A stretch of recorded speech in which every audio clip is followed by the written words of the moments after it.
সাদিক কায়েম আসলে মেয়েরা খুবই উচ্ছন্নতভাবে তার সঙ্গে গিয়ে কথা বলছে, হয়তো বা কিছুটা তারও ওই একটা মানে সদা হাস্যোজ্জ্বল চেহারার জন্য ব্যাপারটা অনেককে অ্যাট্রাক্ট করতো। আর একটা ব্যাপার আমাকে প্রথম যেটা আমি ভেবেছিলাম যে হয়তো বা এবার ইলেকশনে তারা আসতে পারে, সেটা হচ্ছে প্রজেকশন মিটিংয়ে। জেনারেলি শিবির বলতে যে আতঙ্কটা এবং অনেক ব্যাক ব্যাশিং, অনেক নেগেটিভ প্রচারণা এবং মেয়েদের একটা মানে অ্যাগেইনস্টের ব্যাপার, যে শিবির আর মেয়ে একসঙ্গে যায় না।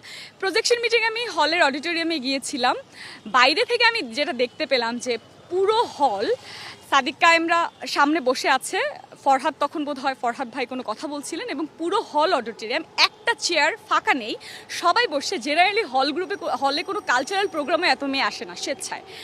আর পেছনে অনেকে হচ্ছে দাঁড়িয়েছিল। আমি না জানি না তার মধ্যে কতজন ছাত্রী সংস্থা, কতজন লিবারেল, যেমন আমরাও তো দেখতে গিয়েছি, তো হয়তো বা লিবারেল পন্থীরাও গিয়েছেন, কিন্তু তাই বলে মানে প্রজেকশন মিটিংয়ে এত এত মেয়েদের সারা, এটা তো আমার প্রথম মনে হয়েছিল যে না, এদের তো বেশ ভালো জনপ্রিয়তা।